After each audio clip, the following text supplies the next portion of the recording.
Hello friends, welcome back. आज हम लोग 101 से करेंगे।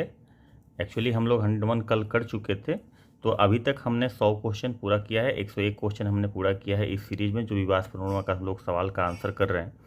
और आज हम लोग फिर कोई पढ़ाई नहीं करेंगे। मैं ये चाह रहा हूँ कि 150 आज हो जाएगा, तो फिर कल से एक नया क्लास इसमें हम लोग ऐड करेंगे। जैसे अभी बिहार की भाषाएं बोली हम लोग कल से ऐड करेंगे, और करंट अफेयर्स की तैयारी चल रही है, और वो उसमें ज़्यादा वक्त नहीं लगेगा। मुश्किल से 1 या 2 क्लास में वो हम लोग कर लेंगे।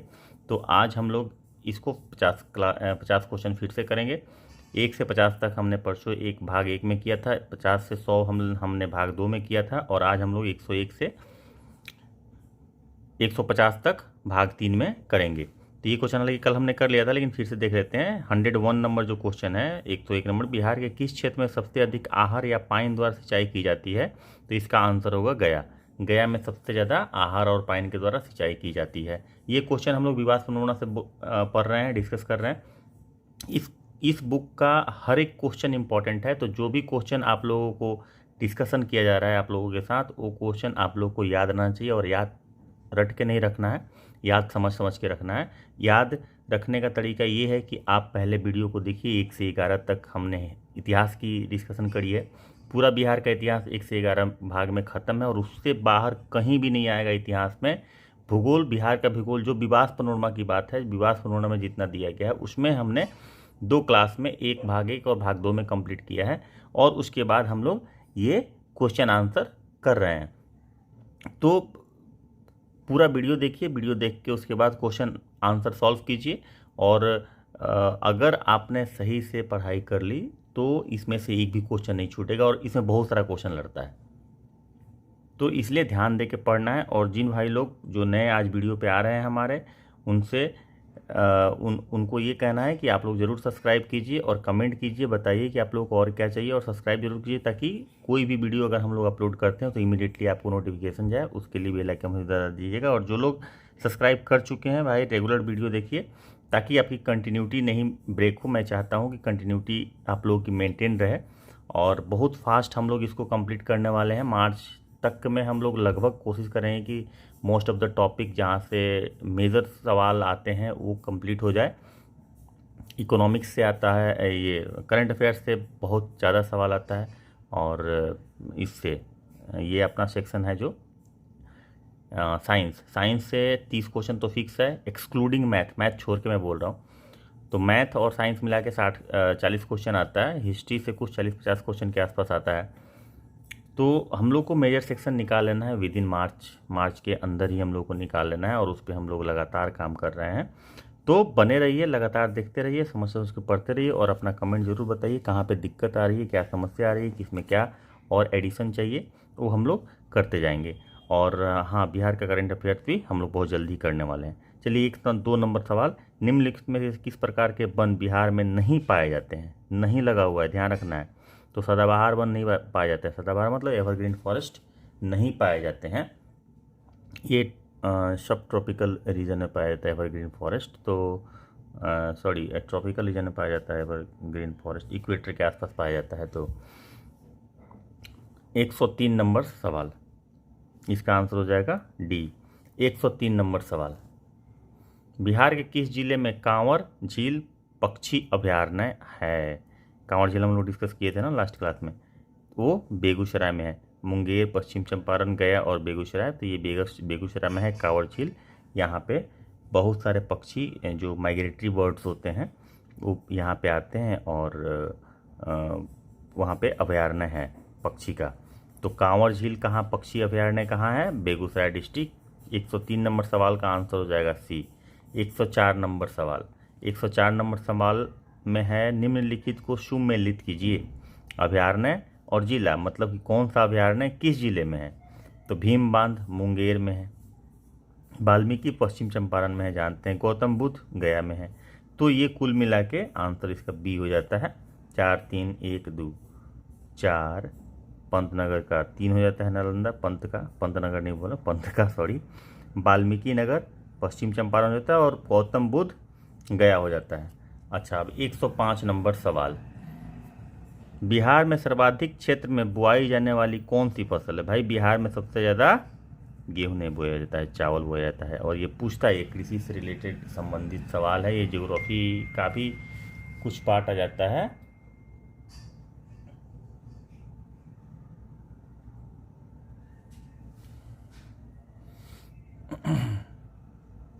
ज्योग्राफी का भी कुछ पार्ट आ जाता है इसमें।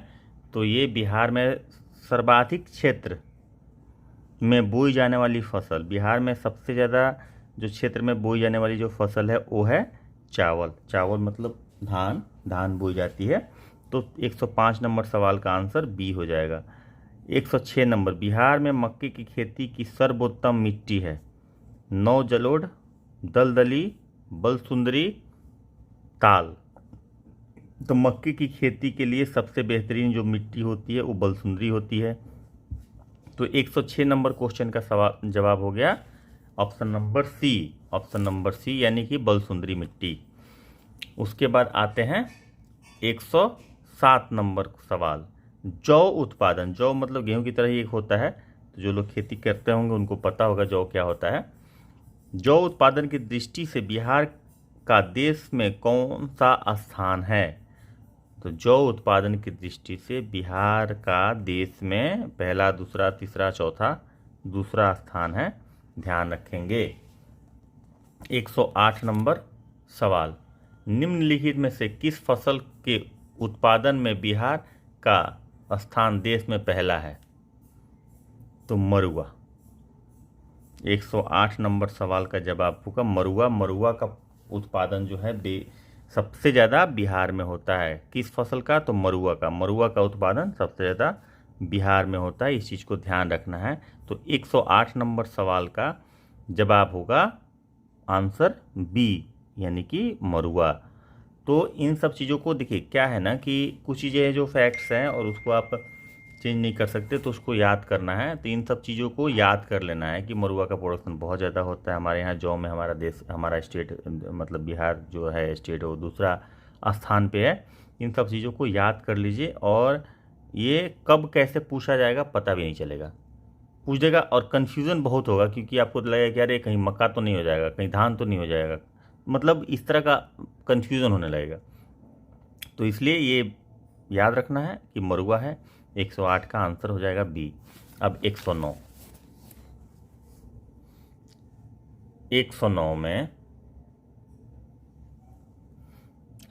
आलू उत्पादन की दृष्टि से बिहार का कौन सा क्षेत्र भारत में प्रसिद्ध है? आलू उत्पादन की दृष्टि से बिहार का कौन सा क्षेत्र भारत में प्रसिद्ध है? तो बिहार शरीफ है। बिहार में आलू का उत्पादन बिहार शरीफ में सबसे ज़्यादा फेमस है। एक्सपोर्ट लेवल का भाई प्रोडक्शन होता है बिहार शरीफ से, आलू का एक्सपोर्ट लेवल का प्रोडक्शन होता है, तो सबसे ज़्यादा फेमस है। 110 नंबर सवाल, बिहार में जूट सर्वाधिक किस जिले में पैदा किया जाता है? तो बिहार में जूट सर्वाधिक पूर्णिया जिले में पैदा किया जाता है, क्योंकि वो वेस्ट बंगाल से टच करता है, तो वहाँ का क्लाइमेटिक कंडीशन कुछ इस तरह का है, और मार्सी प्लेसेस भी शायद है, क्योंकि इसको पानी में डूबा हुआ होना चाहिए। जूट का प्रोडक्शन उसमें ज़्यादा होता है जहाँ पे वाटर लॉगिंग ज़्यादा होता है, तो कुछ क्लाइमेटिक इशू भी है, और इसी वजह से वेस्ट बंगाल में जूट की फैक्ट्रियाँ बहुत ज़्यादा, चूँकि पूर्णिया से आपूर्ति हो पाती है। चलिए 111 नंबर सवाल, बिहार में चीनी उद्योग की स्थापना कब हुई थी? तो बिहार में पहले चीनी उद्योग की स्थापना जो हुई थी 104 ईस्वी में हुई थी। 111 नंबर क्वेश्चन का आंसर हो जाएगा ए। उसके बाद 112 नंबर, बिहार रेशम एवं वस्त्र संस्थान। बिहार रेशम एवं वस्त्र संस्थान कहाँ स्थित है? रेशम का उत्पादन बिहार में सभी लोग जानते हैं कि कहाँ होता है, और जो लोग नहीं जानते हैं वो लोग जान जाएंगे, और जो लोग जानते हैं वो लोग टिक लगा चुके होंगे। बिहार में रेशम का संस्थान जो है, रेशम एवं वस्त्र संस्थान जो है वो भागलपुर में है। भागलपुर रेशमी वस्त्र के लिए, भागलपुरी सिल्क हम लोग जो कहते हैं, वो रेशमी वस्त्र के लिए फेमस है। तो 12 नंबर सवाल का जवाब हो गया आंसर ए। 112 नंबर सवाल का 113 बिहार में रेशमी वस्त्रों का उत्पादन मुख्यतः कहाँ से किया जाता है? तो जाहिर सी बात है कि भागलपुर से ही किया जाता है, इसके पहले हम लोग डिस्कस कर चुके हैं। तो 113 का सी हो जाएगा यहाँ भागलपुर। यहाँ मधुबनी और किशनगंज में कंफ्यूज नहीं होना है। कभी कभी ऐसा लगता है कि मधुबनी में होता होगा, लेकिन मधुबनी में नहीं होता है, भागलपुर में होता है। चलिए 114 नंबर सवाल। 114 नंबर, बिहार में तंबाकू एवं बीड़ी पत्ता उद्योग का प्रमुख केंद्र दिलावरपुर किस जिले में स्थित है? तो तंबाकू और बीड़ी का जो पत्ता उद्योग है उसका प्रमुख केंद्र क्या है? एक सवाल, दिलावरपुर। ठीक है, वो किस जिले में है? मुंगेर।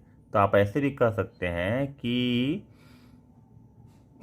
बीड़ी पत्ता उद्योग, तंबाकू एवं बीड़ी पत्ता उद्योग के लिए कौन सा जिला मशहूर है? एक तरह से इससे भी सवाल पूछा जा सकता है। तो इसका आंसर हो जाएगा ए, मुंगेर। 115 नंबर सवाल, बिहार में कालीन एवं गलीचा निर्माण के लिए प्रसिद्ध है। क्या प्रसिद्ध है? कौन सा जगह? बिहार में कालीन और एवं गलीचा निर्माण के लिए, जो कालीन बिछाया जाता है उसके लिए प्रसिद्ध है, कौन सा जगह? तो ओबरा। ओबरा प्रसिद्ध है बिहार में गलीचा निर्माण के लिए, और गलीचा और कालीन निर्माण के लिए प्रसिद्ध है। अच्छा, 116 नंबर, बिहार में माल ढुलाई डब्बे तैयार करने के लिए भारत वैगन एवं इंजीनियरिंग लिमिटेड की स्थापना कहाँ की गई थी? तो मोकामा में की गई थी। ऑप्शन नंबर बी 116, बिहार में माल ढुलाई के डिब्बे तैयार करने के लिए, मतलब मालगाड़ी के डिब्बे तैयार करने के लिए भारत वैगन एवं इंजीनियरिंग लिमिटेड की स्थापना कहाँ की गई है? तो ये मोकामा। अच्छा, 117 नंबर सवाल, भारत सरकार के प्रबंध में बिहार के किस स्थान पर तेल शोधक कारखाना की स्थापना की गई है? भारत के प्रबंध में बिहार के किस स्थान पर तेल शोधक कारखाने का स्थापना की गई? तो बरौनी तेल कारखाना है, सब लोग को पता है, बहुत फेमस है। तो बरौनी में की गई है। तो 117 का ऑप्शन नंबर बी हो जाएगा। अच्छा, 118, बिहार के किस जिले में सोने के नवीन भंडारों का पता चला है? बिहार के किस जिले में सोना का जो नया भंडार मिलने का पता चला है? तो भाई सोना का नया भंडार मुंगेर में मिलने का पता चला है, याद रखेंगे इसको। 119 नंबर सवाल, बिहार स्टेट स्कूटर्स लिमिटेड राज्य में कहाँ स्थित है? बिहार स्टेट स्कूटर्स लिमिटेड एक कंपनी है, ये बिहार में कहाँ पे स्थित है? तो ये कंपनी बिहार में फतुहा में स्थित है। इसका आंसर हो जाएगा option number A. Bihar state scooters limited जो है वो फतुहा में है। Bihar state scooters limited Fatuha में है। 119 नंबर सवाल का आंसर ए हो जाएगा। नेक्स्ट चलते हैं, 120 नंबर सवाल, निम्नलिखित को सुमेलित कीजिए। उद्योग है और स्थान है, कौन सा उद्योग कहाँ है? तो भाई देख लीजिए, जूट जो है हम जानते हैं कटिहार पूर्णिया, जूट कटिहार में होगा हैं। उसके बाद रेशमी वस्त्र, तो रेशमी वस्त्र आपको नाथनगर है। सिगरेट दिलावरपुर हो गया, ठीक है। चूँकि दिलावरपुर कहाँ है? तो दिलावरपुर है मुंगेर में। मुंगेर में सिगरेट और बीड़ी के लिए, बीड़ी और तंबाकू के लिए ये फेमस जगह है। तो सिगरेट ये हो गया, ठीक है। जूट हो गया, कटिहार हो गया। उसके बाद रेशमी वस्त्र नागपुर हो गया। तो बच गया कागज उद्योग, समस्तीपुर हो जाएगा। तो इसका आंसर जो है 120 का आंसर जो है क्या हो जाएगा? सी हो जाएगा। क का 3, ठीक है। सिगरेट का उद्योग दिलावरपुर। ख का 1 मतलब जूट का कटिहार, ठीक है। ग का 4 यानी कि कागज उद्योग, कागज का समस्तीपुर, ठीक है। और घ का 2 यानी कि घ यानी रेशमी वस्त्र, 2 नाथनगर, जाहिर सी बात है। तो इस तरह से इसका आंसर हो जाएगा सी। चलिए 121 नंबर सवाल, बिहार में प्रथम रेल मार्ग का निर्माण कब हुआ? बिहार में प्रथम रेल मार्ग का निर्माण कब हुआ था? अच्छा, भारत में कब हुआ था? चलिए बिहार छोड़िए, भारत बताइए।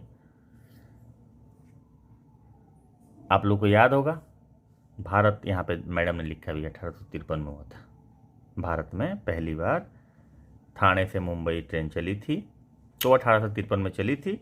तो बिहार में कब चली थी भाई? तो बिहार में 1860 से 1862 के बीच चली थी। तो याद रखना है कि 53 में वहाँ शुरू हुआ था, तो उसके बाद ही शुरू हुआ होगा, उसके पहले का डेट नहीं हो सकता है। और ये भी नहीं हो सकता क्योंकि इस बीच में तो मुंबई में ही चल रही थी, ठीक है। और ये बहुत लेट हो गया, और ये भी बहुत लेट हो गया, लेकिन ये बहुत क्लोज है, तो हो सकता है इस पर डाउट हो, मतलब अंदाज की बात बोल रहे हैं। लेकिन एक बार आप पढ़े रहेंगे ना 2 बार, तो आपके दिमाग में ये आ जाएगा। तो ध्यान रखेंगे 1860-62 के बीच में बिहार में प्रथम रेल मार्ग का निर्माण हुआ। 121 नंबर सवाल का आंसर हो जाएगा ए। अच्छा, 122 नंबर सवाल, रेल मार्ग की दृष्टि से बिहार का देश में कौन सा स्थान है? रेल मार्ग की दृष्टि से बिहार का देश में कौन सा स्थान है? तो रेल मार्ग की दृष्टि से बिहार में बहुत प्रोग्रेस नहीं हुआ है। ये अलग बात है कि अपने यहाँ बहुत मंत्री रहे हैं, rail minister, central rail minister, बहुत मंत्री रहे हैं बिहार के, जो अच्छे अच्छे लीडर रहे हैं। लेकिन उसके बाद भी इतना डेवलपमेंट नहीं हो पाया, रेल का विस्तार नहीं हो पाया जितना होना चाहिए था। तो इसलिए वो स्थिति नहीं है जितना एक्सपेक्टेड थी। चूँकि इतने सारे मंत्री रेल मंत्री रहे हैं बिहार से, तो उम्मीद हो सकती है कि भाई रेल मतलब एक तरह से जाल बिछा हुआ हो बिहार में, लेकिन ऐसा नहीं है। तो बिहार में रेल का 8वां स्थान है। देश में बिहार का रेल मार्ग की दृष्टि से 8वां स्थान है। 123 नंबर सवाल,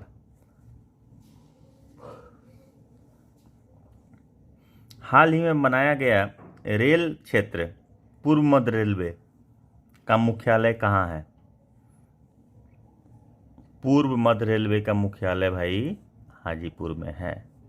ईस्टर्न रेलवे में पहले आता था, इसको पूर्व मध्य रेलवे निकाला गया और हाजीपुर में इसका हेडक्वार्टर बनाया गया। यहाँ जनरल मैनेजर बैठते हैं। तो ये एक बड़ा अचीवमेंट है एक तरह से बिहार के लिए, एक गौरव की बात है कि पूर्व मध्य रेलवे का हेडक्वार्टर जो है वो हाजीपुर में सिचुएटेड है। एक तो इसका आंसर हो जाएगा 123 में का बी हो जाएगा। 124 नंबर में निम्नलिखित में कौन सी ग्रैंड कार्ड रेलवे लाइन है? हावड़ा, आसनसोल, पटना, नई दिल्ली, आसनसोल, धनबाद, सासाराम, मुगलसराय, इसको बोलते हैं ग्रैंड कार्ड रेलवे लाइन। भाई याद रखेंगे इस चीज़ को, टेक्निकल बात है। तो ग्रैंड कार्ड रेलवे लाइन कौन सी है?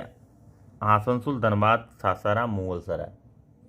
Option number B. Question number 124। 125 number question, Bihar राज्य की प्रथम रेलवे का नाम। बिहार राज्य की प्रथम रेलवे का नाम, यानी कि बिहार में जो रेलवे का शुरुआत हुआ उसका पहला नाम क्या था? पूर्वी रेलवे, बिहार स्टेट रेलवे, दक्षिण पूर्व रेलवे, ईस्ट इंडिया रेलवे।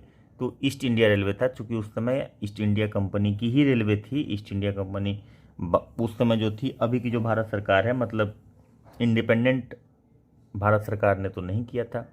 तो ईस्ट इंडिया रेलवे उस समय नाम था। 125 नंबर सवाल का आंसर सी। उसके बाद 126 नंबर सवाल। 126 नंबर सवाल क्या है? उच्च स्तरीय विक्रमशिला सेतु का निर्माण गंगा नदी पर बिहार के किस जिले में किया गया? विक्रमशिला के नाम से ही क्लियर है कि ये भागलपुर के तरफ का होगा, तो जाहिर सी बात है कि भागलपुर जिले में हुआ था। तो 126 नंबर सवाल का उच्च स्तरीय विक्रमशिला सेतु का निर्माण, विक्रमशिला सेतु जो है भागलपुर जिले में है, ऐसे समझ लीजिए। वो किस नदी पे है? गंगा नदी पे है। तो ये 2-3 बात है। एक ही सवाल में देखिए बहुत सारा सवाल आ जाता है।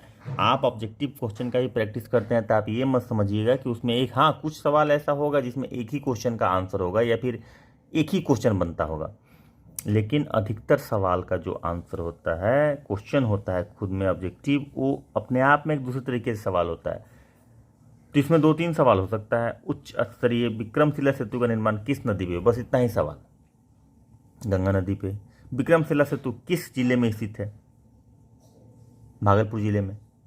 और ये जो सवाल है विक्रमशिला सेतु का निर्माण गंगा नदी के किस जिले में है? तो भागलपुर जिले में। तो इस तरह से सवाल पूछने का अलग अलग तरीका है।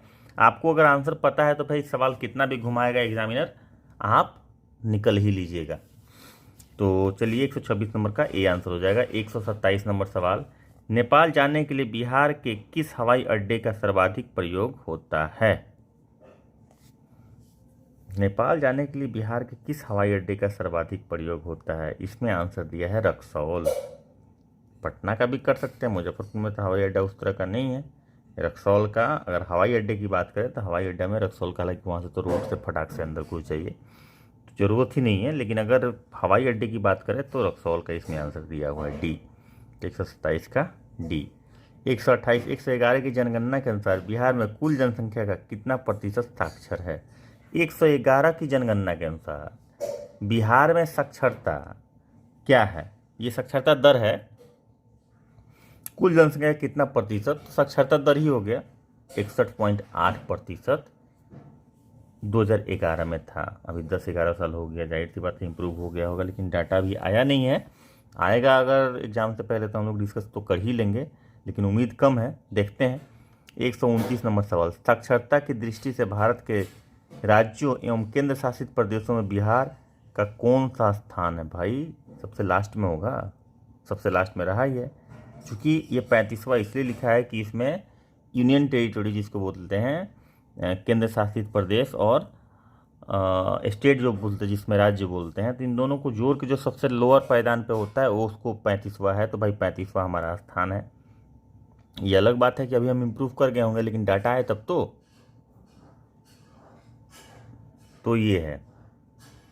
अब 130 नंबर सवाल, इसका आंसर 129 का सवाल का आंसर हो जाएगा 35वां। 130 नंबर सवाल, ये याद रखिएगा। देखिए हो सकता है कि इसमें 28वां लिख दें, तो कंफ्यूज नहीं होना है, ठीक है ना। इसमें दोनों चीज़ पूछा है, राज्य और केंद्र शासित प्रदेश दोनों पूछा है, तो कंफ्यूज नहीं होना है, फटाक से मार के नहीं आना है। आसान क्वेश्चन, बार बार मैं बोल रहा हूँ, आसान क्वेश्चन गलत नहीं होना चाहिए। सिलेक्शन टफ क्वेश्चन से किसी का आज तक नहीं हुआ, चाहे वो टॉपर है चाहे कुछ है। सिलेक्शन हमेशा आसान क्वेश्चन करवाता है, तो आसान क्वेश्चन गलत नहीं होना चाहिए। तो जैसे ही इस तरह का क्वेश्चन लगेगा आपको आसान है, थोड़ा 1-2 बार और पढ़ लीजिए। चलिए, बिहार में सबसे कम साक्षरता दर किस जिले में है? ये तो सीधा क्वेश्चन है, सीधा क्वेश्चन, इसमें कुछ इधर उधर का कुछ नहीं है, सीधे रट जाइए, सीधे रट जाइए। पूर्णिया है भाई सबसे कम साक्षर। और 130 नंबर सवाल का आंसर डी हो जाएगा, पूर्णिया। न कि सुपौल, न कि पटना, न कि अररिया, पूर्णिया है जो सबसे कम साक्षर है। तो सबसे ज़्यादा साक्षर सासाराम। चलिए 131 नंबर, बिहार में जयप्रकाश नारायण विश्वविद्यालय कहाँ स्थित है? तो बिहार में जयप्रकाश नारायण विश्वविद्यालय छपरा में स्थित है। जो लोग छपरा की तरफ के होंगे उनको खूब पता होगा, जो पटना के आसपास के भी होंगे उनको भी पता होगा कि जयप्रकाश यूनिवर्सिटी जेपी यूनिवर्सिटी से फेमस है। जेपी यूनिवर्सिटी छपरा में है, ये पटना, आरा, भागलपुर में नहीं है। 131 नंबर सवाल का आंसर हो जाएगा, अच्छा दिख नहीं रहा है, 1 मिनट, हाँ अभी दिखेगा। बिहार में जयप्रकाश नारायण विश्वविद्यालय कहाँ स्थित है? तो ये छपरा में स्थित है। 131 नंबर सवाल का आंसर हो जाएगा छपरा, सी। चलिए अब आगे बढ़ते हैं। 131 नंबर सवाल हो गया। अब इसके आगे है 132 नंबर सवाल।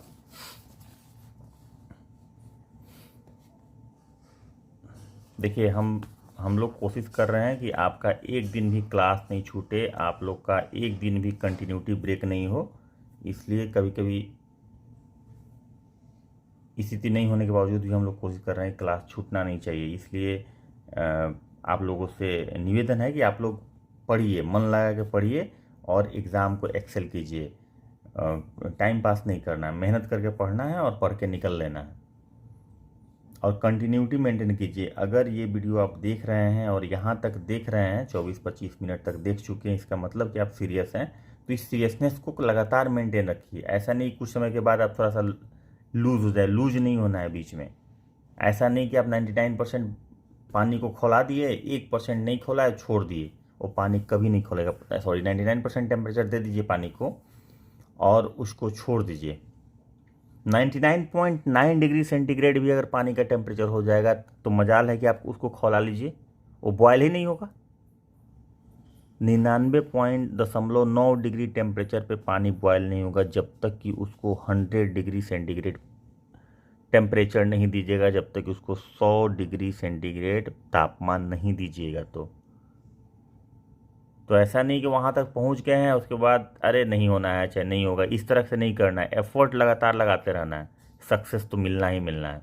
चलिए आगे बढ़ते हैं। 132 नंबर सवाल, बिहार में राजेंद्र कृषि विश्वविद्यालय कहाँ स्थित है? तो बिहार में राजेंद्र कृषि विश्वविद्यालय पूसा समस्तीपुर जिला में पड़ता है, स्थित है। और बिहार कृषि विश्वविद्यालय सबौर, सबौर इसको ऐसे नहीं, शबीर नहीं होता है, सबौर होता है, बौर होता है सबौर। तो सबौर में स्थित है बिहार कृषि विश्वविद्यालय, भागलपुर सबौर में स्थित है। लेकिन राजेंद्र कृषि विश्वविद्यालय जो है वो पूसा समस्तीपुर में स्थित है। तो ये याद रखेंगे। 132 नंबर सवाल का आंसर हो जाएगा सी। इसमें हम दूसरा चीज़ बता दिए कि सबौर जो है वो बिहार कृषि विश्वविद्यालय है। चलिए आगे बढ़ते हैं। 133 नंबर सवाल, बिहार का सबसे पुराना मेडिकल कॉलेज कौन सा है? पटना मेडिकल कॉलेज सबसे पुराना है। ऑप्शन नंबर ए हो जाएगा 133 का, पटना मेडिकल कॉलेज सबसे पुराना है। चलिए 134 नंबर सवाल, बिहार का राष्ट्रभाषा परिषद की स्थापना किस वर्ष हुई थी? बिहार राष्ट्रभाषा परिषद की स्थापना 1950 में हुई थी। और जहाँ तक मुझे ज्ञात है पूरे ऑल ओवर इंडिया में जो भी स्टेट्स थे उस समय इसी समय हुई होगी राज्यभाषा परिषद की काउंसिल ऑफ, इसकी स्थापना जो हुई होगी 1950 में ही हुई होगी। तो 1950 बिहार में, तो 1950 में हुई थी। हम लोग को बिहार का है तो बिहार का याद कर लेना है। चलिए 135 नंबर सवाल, बिहार में राजभाषा हिंदी है। 1884 में किस भाषा को राज्य की दूसरी राजभाषा का दर्जा दिया गया था? उर्दू को भाई राज्य का दूसरा राजभाषा का दर्जा दिया गया था। बिहार में राजभाषा क्या है? हिंदी है। और उर्दू को 1884 में दूसरा राज्यभाषा का दर्जा दिया गया था। तो इसमें फिर से दो सवाल बन जाता है, बिहार की राजभाषा क्या है? तो हिंदी है एक सवाल। बिहार की दूसरी राजभाषा क्या है? उर्दू है दूसरा सवाल। बिहार की उर्दू बिहार का दूसरा राज्यभाषा कब बनाया गया? तो 1984 में। ये तीसरा सवाल है। मतलब घुमा फिरा के आपको पूछा जा सकता है एक ही सवाल में तीन तीन सवाल। तो घबराना नहीं है, लगातार वीडियो देखते रहिए। लगातार वीडियो देखने का मतलब ये है कि आप उसको पढ़ रहे हैं। ये वीडियो एंटरटेनमेंट वाला तो है नहीं, ये हो चाहे हमने जो क्लास में लिया है उसमें तो पढ़ाई ही हो रही है। तो आप पढ़ते रहिए और उससे क्वेश्चन निकालिए, दोस्तों के साथ डिस्कशन कीजिए, शेयर कीजिए उनको वीडियो, और उनसे बोलिए कि भैया आप 1 घंटा देख लो, हम 1 घंटा देख लेते हैं, उसके बाद आधा घंटा डिस्कस कर लेते हैं। सामने बैठ के हो जाए तो अच्छी बात है, नहीं तो फ़ोन पे डिस्कस कर लेते हैं, लेकिन डिस्कस कर लेते हैं, चीज़ें ज़्यादा आसानी से याद हो जाएगी।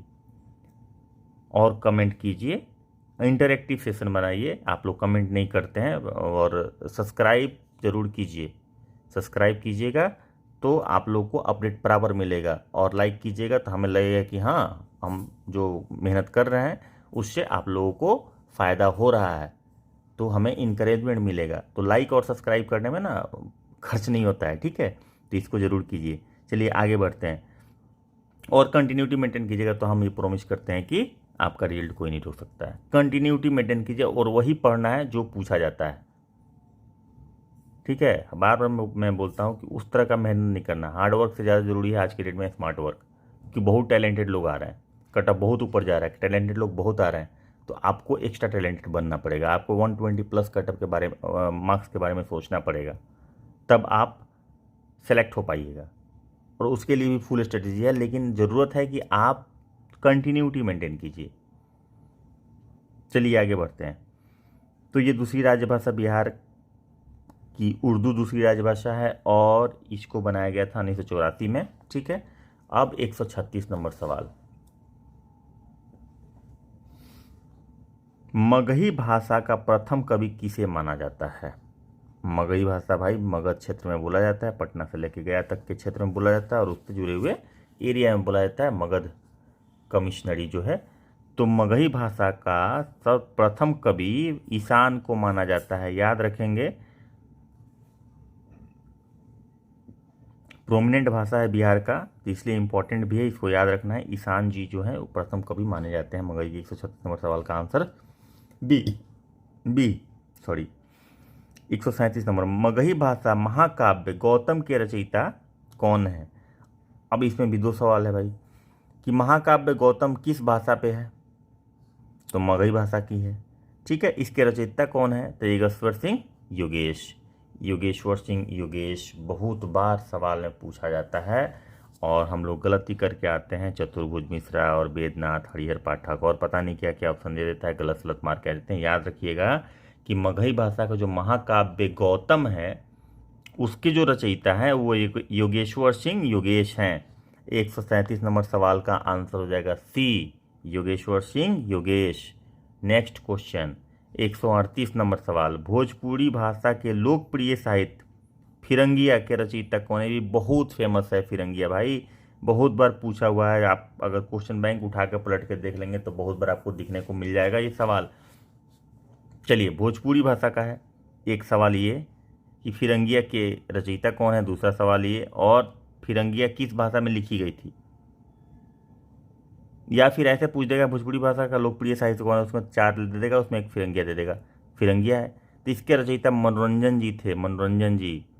भिखारी ठाकुर मत मार दीजिएगा, बहुत लोग भिखारी ठाकुर भी मारते हैं क्योंकि भिखारी ठाकुर भी भोजपुरी के ही थे ना, तो भिखारी ठाकुर शायद मार देते हैं लोग। तो मनोरंजन जी थे। याद रखेंगे कि फिरंगिया का जो था रचयिता जो थे भोजपुरी भाषा का, फिरंगिया जो साहित्य है उसके जो रचयिता थे उनका नाम मनोरंजन जी था। चलिए, 138 नंबर सवाल का आंसर हो गया सी। 139 नंबर सवाल, मैथिली भाषा के सबसे प्रमुख कवि माने जाते हैं। तो हम लोग कल भी डिस्कस किए थे इसको, और हाँ कल के शायद हम लोग जो 50 क्वेश्चन हम लोग किए थे उसमें भी हम लोग मतलब डायरेक्टली नहीं इनडायरेक्टली हम लोग डिस्कस किए थे कि मैथिली के सबसे बड़े कवि के रूप में माने जाते हैं विद्यापति जी।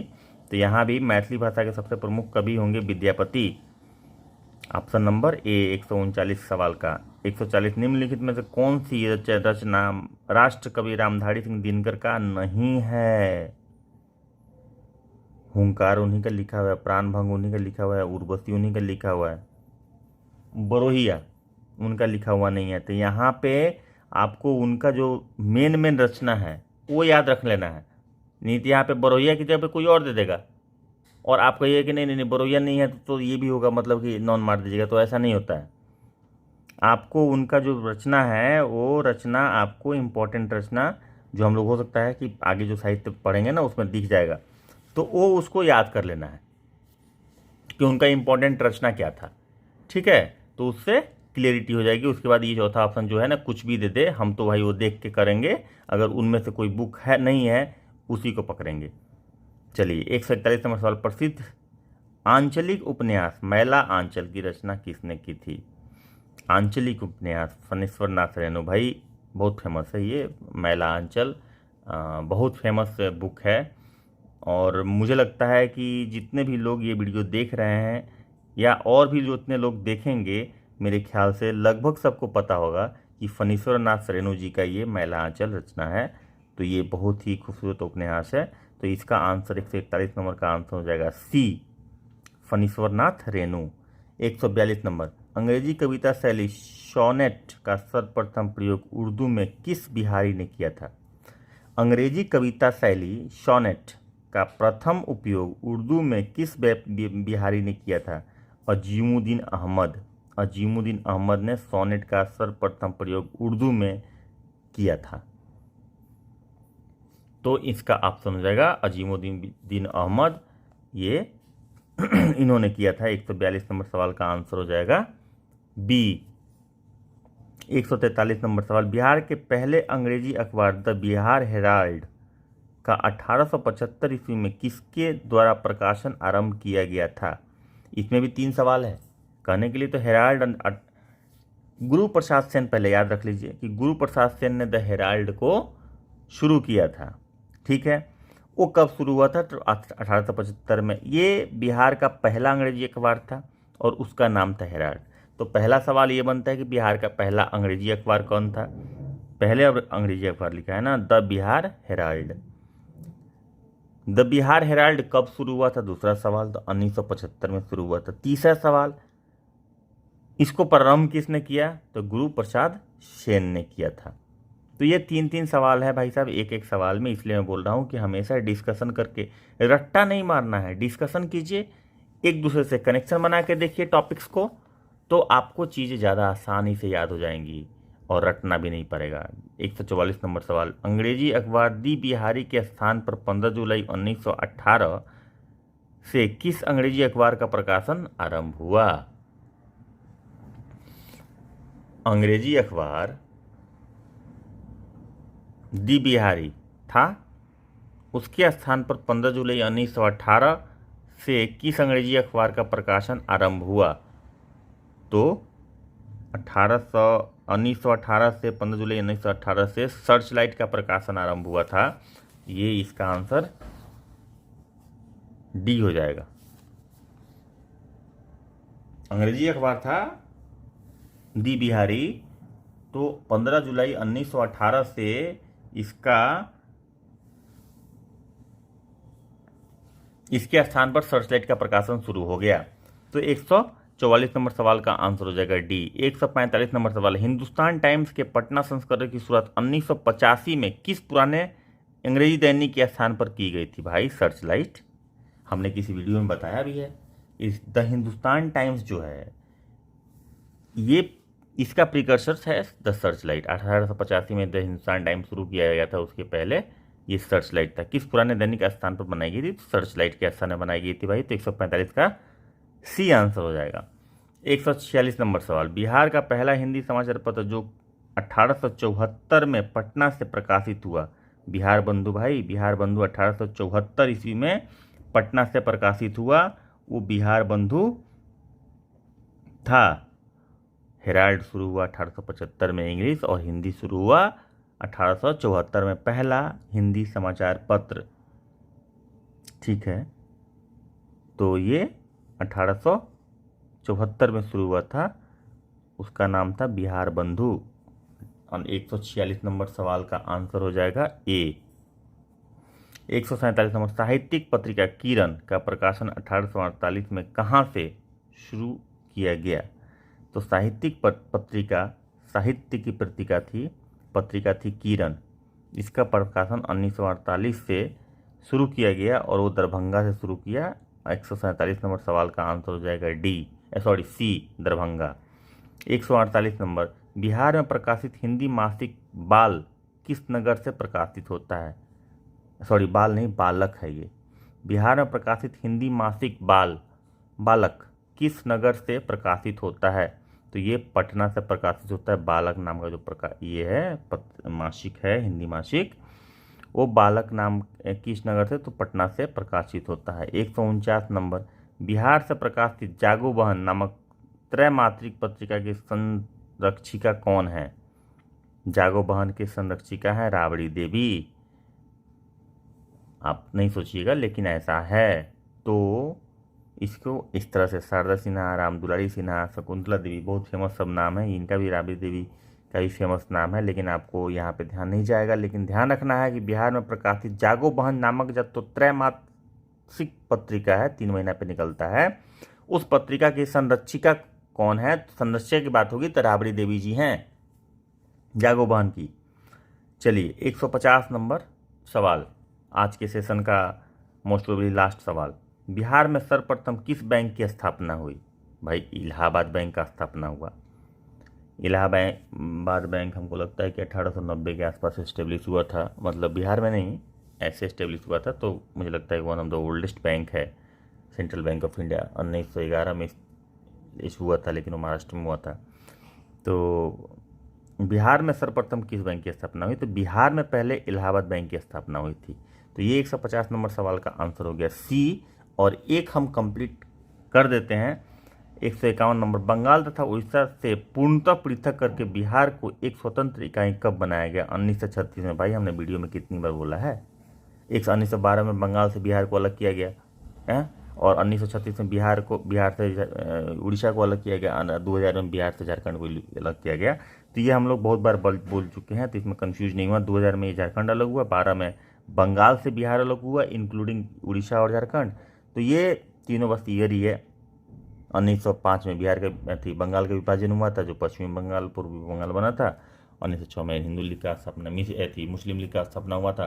तो ये सब चीज़ें हैं, हम लोग डिस्कस कर चुके हैं, वही चीज़ इधर रिपीट हो रहा है। इसीलिए मैं बार बार बोल रहा हूँ, कंटिन्यूटी मेंटेन रखिए और जो आप पढ़े हुए हैं उससे कनेक्शन बनाने की कोशिश कीजिए, जो आप पढ़ रहे हैं उसमें। इंटर डिसिप्लिन कनेक्शन जरूरी है, इंट्रा डिसिप्लिन कनेक्शन भी जरूरी है, सब टॉपिक के बीच में कनेक्शन जरूरी है, ताकि आप चीज़ों को कोरिलेट कर पाएँ और आंसर ऐसे ही निकल जाएगा।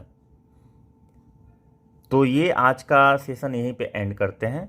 150 सवाल हो गया, अभी इसमें लगभग 250 क्वेश्चन है, तो मेरे ख्याल से कल और परसों में ये ख़त्म हो जाएगा।